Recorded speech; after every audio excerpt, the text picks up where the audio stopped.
बिस्मिल्लाहिर्रहमानिर्रहीम। अस्सलाम वालेकुम dear students, I hope you will be fine. 10th class की उर्दू की बुक आज हम स्टार्ट करने लगे हैं। सबसे पहला लेसन है हम। सबसे पहले आपके साथ खुलासा मरकज़ी ख्याल और अशार की तशरीह भी शेयर करूँगी, लेकिन सबसे पहले इस जो हमद के शायर हैं उनके बारे में थोड़ी सी हम डिटेल जान लेते, क्योंकि उनकी डिटेल जो हम पढ़ेंगे उसमें से MCQs भी आते हैं। तो अमीर मनाई इस हमद के शायर हैं। सबसे पहले उनके बारे में जानते हैं। मुंशी अमीर मनाई नसीरुद्दीन हैदर के अहद में लखनऊ में पैदा हुए। उनके वालिद का नाम मौलवी करम मोहम्मद था। वो हज़रत मखदूम शाह मिनाई लखनऊ की औलाद में से थे, इसलिए अपने नाम के साथ मिनाई लिखते थे। उन्होंने इब्तदाई तालीम मुफ्ती सादुल्लाह रामपुरी से हासिल की। बाद अज़ां तालीम की तकमील के लिए फ़रंगी महल के मदरसे में दाखिल हुए।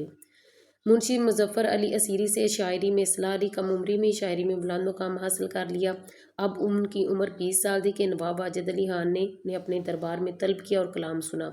42 साल रामपुर के नवाब यूसुफ अली खान और नवाब कल्बे अली खान के उस्ताद रहे। आखिरी ज़माने में नवाब मिर्ज़ा दाग ने उन्हें अपने पास बुलाया और वहीं पे बीमारी की हालत में वफ़ात पा गए। इनके बारे में रीडिंग करने का ये मकसद था कि क्योंकि इसके अंदर से MCQs भी कुछ आते हैं, तो इसलिए आपने इनको अच्छे से रीडिंग कर लेनी है। इस जो शायर के बैकग्राउंड है, जो सारा शायर के बारे में जो डिटेल दी गई है, ताकि आप अच्छे से MCQs लिख सकें। तो अब बढ़ते हैं खुलासे की तरफ। हमद मशहूर उर्दू शायर अमीर मनाई ने लिखी है। ये हमद उनकी किताब सनम महाना इश्क से ली गई है। इस हमद में शायर ने अल्लाह ताला की तारीफ़ व तौसीफ़ बयान की है। शायर कहते हैं कि इस दुनिया में अल्लाह के सिवा और कोई नहीं। अल्लाह की ज़ात इतनी लामहदूद है कि कोई इसे पूरी तरह जान नहीं सकता। अल्लाह लाख पर्दों में होने के बावजूद बेपर्दा यानी ज़ाहिर है। उसकी निशानियाँ बेशुमार हैं, लेकिन उसकी ज़ात का कोई निशान नहीं। वो तन्हाई हलवत में भी है और मजमा जलवत में भी। कभी पोशीदा रहता है और कभी ज़ाहिर हो जाता है। अल्लाह के अलावा इस कायनात में कुछ भी नहीं है। वो खुद ही मेज़बान और ख़ुद ही मेहमान भी है। ना सिर्फ मकाम बल्कि ला मकाम में भी उसी का जलवा है। चमन में जो रंग है वो अल्लाह का है और जो खुशबू है वो भी उसी की है। जब गौर से देखा तो मालूम हुआ कि इस बाग का बागबान भी अल्लाह ही है। आखिर में शायर कहते हैं कि अल्लाह ताला के राजदां होने का दावा बहुत लोग करते हैं, मगर हकीकी राजदान सिर्फ अल्लाह ताला खुद ही है और कोई नहीं है। अब आप मरकज़ी ख्याल नोट कर लें। मरकज़ी ख्याल है, ये तो था खुलासा। अब मरकज़ी ख्याल नोट कर लें। इस हमद का मरकज़ी ख्याल अल्लाह ताला की वहदनियत और हमजाई है। शायर अमीर मनाई ने अल्लाह ताला की लामहदूद ज़ात को खूबसूरत अल्फाज में बयान किया है। अल्लाह ताला पर्दों में हो कर भी बेपर्दा है, वो निशानों पर हो कर भी बेनिशान है। हलवत यानी तन्हाई में भी मौजूद है, जलवत यानी मजमा में भी वही है। वो कायनात का मेज़बान भी है और मेहमान भी है। मकान लामकान दोनों में उसी का जलवा है। चमन का रंग और खुशबू सब उसी की है और वही बागबां है। गर्ज ये कि अल्लाह ताला हर जगह हर चीज़ में और हर वक्त मौजूद है। अब हमद के अशार की तशरीह नोट कर लें। सबसे पहला शेर है, दूसरा कौन है जहाँ तू है, कौन जाने तुझे कहाँ तू है। इसकी तशरीह इस तरह से होगी।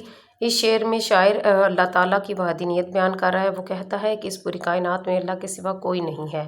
जहाँ भी नज़र डालो अल्लाह ही अल्लाह नज़र आता है। कोई दूसरी हस्ती इसके बराबर नहीं हो सकती। अल्लाह ताला की ज़ात इतनी लामहदूद और वसी है कि कोई इंसान ये नहीं जान सकता कि वो कहाँ है। ना अक्ल उसे पा सकती है, ना सोच उस तक पहुँच सकती है। ये शेर तौहीद का खूबसूरत ऐलान है। उसके बाद दूसरा शेर है, लाख पर्दों में तू है बेपर्दा, सौ निशानों पे बेनिशा तू है।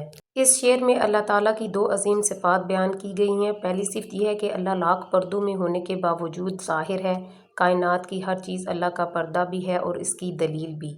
दूसरी सिफ़त यह है कि अल्लाह की निशानियाँ बेशुमार हैं। आसमान सितारे सब उसकी निशानियाँ, मगर खुद अल्लाह की ज़ात इन सब से मावरा और बेनिशान है।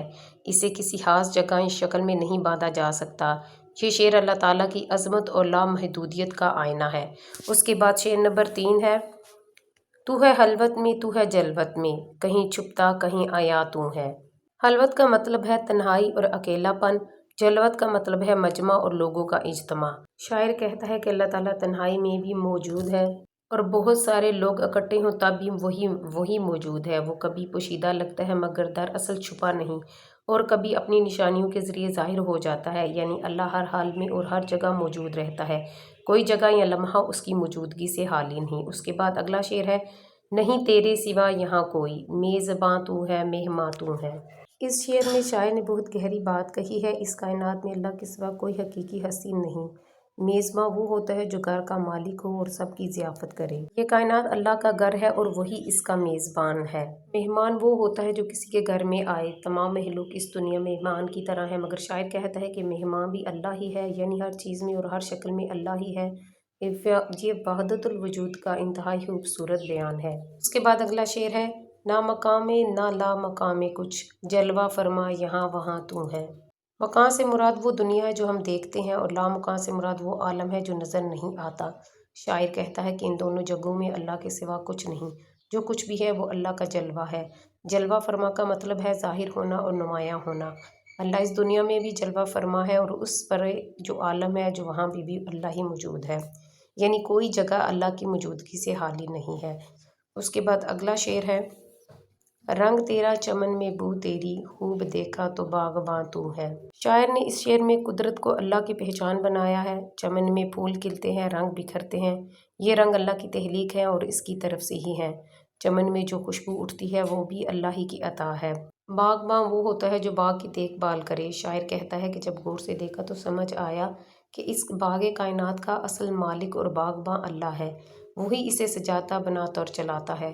یہ شعر فطرت میں اللہ کی پہچان کرنے کا درس دیتا ہے۔ حمد کا آخری شعر ہے، محرم راز تو بہت ہے امیر، جس کو کہتے ہیں رازداں تو ہے۔ یہ حمد کا آخری اور بہت اہم شعر ہے۔ شاعر اپنا نام لے کر بات کرتے ہیں جو تخلص ہے۔ محرم راز اسے کہتے ہیں جو کسی کا راز جانتا ہو۔ دنیا میں بہت سے لوگ اللہ کے رازداں ہونے کا دعویٰ کرتے ہیں۔ کوئی کہتا ہے کہ میں نے اللہ کو پا لیا، کوئی کہتا ہے میں ولی ہوں، مگر شاعر کہتا ہے کہ یہ سب دعوے غلط ہیں۔ اللہ کا کوئی بھی مکمل راز نہیں جان سکتا۔ حقیقی رازداں تو صرف اللہ تعالیٰ خود ہے۔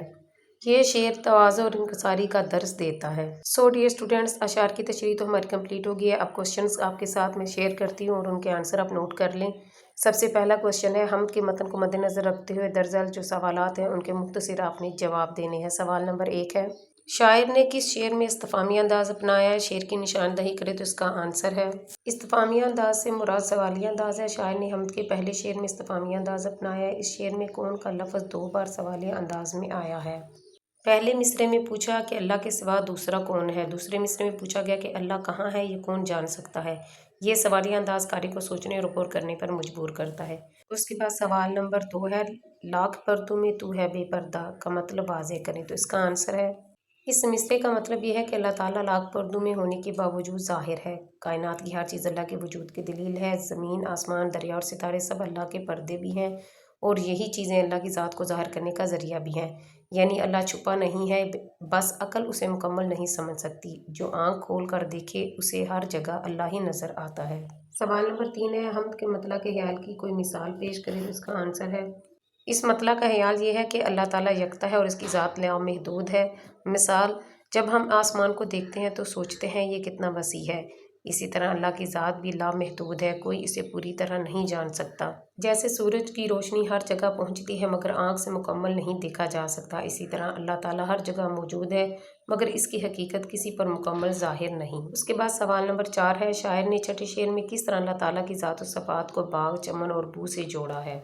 آنسر ہے، شاعر نے چھٹے شعر میں قدرت کو اللہ کی پہچان کا ذریعہ بنایا ہے۔ شاعر کہتا ہے کہ باغ میں جو رنگ برنگے پھول کھلتے ہیں وہ اللہ کی تخلیق ہے، چمن سے جو خوشبو اٹھتی ہے وہ بھی اللہ کی عطا ہے، یہ رنگ اور خوشبو اللہ کی قدرت اور ثنائی کا ثبوت ہے۔ جب غور کیا تو پتہ چلا کہ اس باغ کائنات کا باغباں بھی اللہ ہی ہے، یعنی اللہ نے صرف باغ بنایا ہی نہیں بلکہ وہ اسے چلا بھی رہا ہے۔ اسی طرح شاعر نے فطرت کی خوبصورتی کو اللہ تعالیٰ کی صفات سے جوڑا ہے۔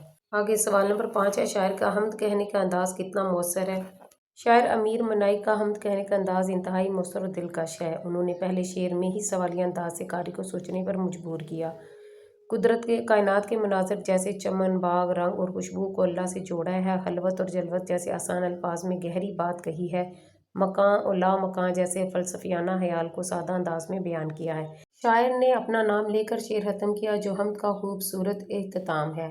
مجموعی طور پر یہ حمد دل کو گرماتی ہے اور اللہ تعالیٰ کی یاد تازہ کرتی ہے۔ اس کے بعد سوال نمبر 2 ہے، درست جوابات کی نشاندہی کریں۔ سب سے پہلا MCQs ہے، زیر نظر حمد کے شاعر کا نام ہے، علامہ محمد اقبال، حفیظ جلندی، ماہر القادری یا امیر منائی، تو اس کا آنسر ہوگا امیر منائی۔ اس کے بعد اگلا MCQs ہے، تو ہے خلوت میں، تو ہے جلوت میں کا مفہوم ہے کہ اللہ تعالیٰ صرف خلوت میں ملتا ہے، جلوت میں نظر آتا ہے، جنگلوں اور بیابانوں میں موجود ہے یا ہر جگہ موجود ہے، تو اس کا آنسر ہوگا ہر جگہ موجود ہے۔ میزباں اور مہمان دونوں الفاظ ہیں، مترادف، متضاد، متشابہ، متجانس، تو اس کا آنسر ہوگا متضاد۔ لفظ لامقام لا قواعد کی روح سے ہے، سابقہ لاحقہ حرف نفی یا حرف ایجاب، تو اس کا آنسر ہوگا سابقہ۔ आखिरी MCQs है, रंग, चमन, बू और बागबां के अल्फाज शेरी सनत से ताल्लुक़ रखते हैं। सनत तकरार से, सनत तलमीह से या सनत मरातुन नज़ीर से या सनत मुबालगा से, तो इसका आंसर होगा सनत मरातुन नज़ीर से। सवाल नंबर 3 है, दर्ज झैल शेर की तशरीह मुतल्लिक़ा हवालों की मदद से करें ताकि शेर की फ़िक्री और फ़नी मौनियत खुल जाए। तो ये शेर हम पीछे इसकी तशरीह कर चुके हैं, आप तशरीह में जाके इसको नोट कर सकते हैं। उसके बाद सवाल नंबर 4 है, हमद का खुलासा अपने अल्फाज में तहरीर करें। तो खुलासा भी हम वीडियो के स्टार्टिंग में कर चुके हैं, नज़म का मरकज़ी ख्याल भी हम वीडियो के स्टार्टिंग में कर चुके हैं, आप वहाँ से जाके देख सकते हैं। सवाल नंबर 6 है, हमद में शायर ने अल्लाह ताला की किन किन सिफ़ात का जिक्र किया है। तो इस क्वेश्चन का आंसर नोट कर लें। इसका आंसर होगा सबसे पहले वहदनीयत, उसके बाद हमजाई है, उसके बाद अगला अल्फाज है बेपर्दगी, उसके बाद है बेनिशानी, उसके बाद है हल्कियत और लास्ट में होगा राजदां होना। इसके बाद सवाल नंबर 7 है, हमद के तकाज़े मद्देनज़र रखते हुए बताएं कि हम ज़ात बारी ताला की मेहरबानी का शुक्र अदा कैसे कर सकते हैं। तो इसका आंसर है, हम दर्ज झैल तरीक़ों से शुक्र अदा कर सकते हैं। नंबर 1 ज़ुबान से शुक्र अदा करना, उसके बाद नंबर 2 है नमाज और इबादत, उसके बाद नंबर 3 है कुदरत में अल्लाह को पहचानना, उसके बाद अल्लाह ताला की नाफरमानी से बचना, अल्लाह की नेमतों को दूसरों में बांटना, अल्लाह की बड़ाई को इतराफ़ करना। गर्ज़ ये कि अल्लाह ताला की मेहरबानियों का शुक्र ज़ुबान, दिल और अमल तीनों से अदा करना चाहिए। इसके बाद सवाल नंबर 9 है, कालम अलिफ में दिए गए अल्फाज को कालम बे के मुतल्लिक़ा अल्फाज से मिलाएं। सबसे पहला अल्फाज है हलवत, तो उसको मिलाएंगे जलवत के साथ। मीज़बां को मिलाएंगे मिहमा से।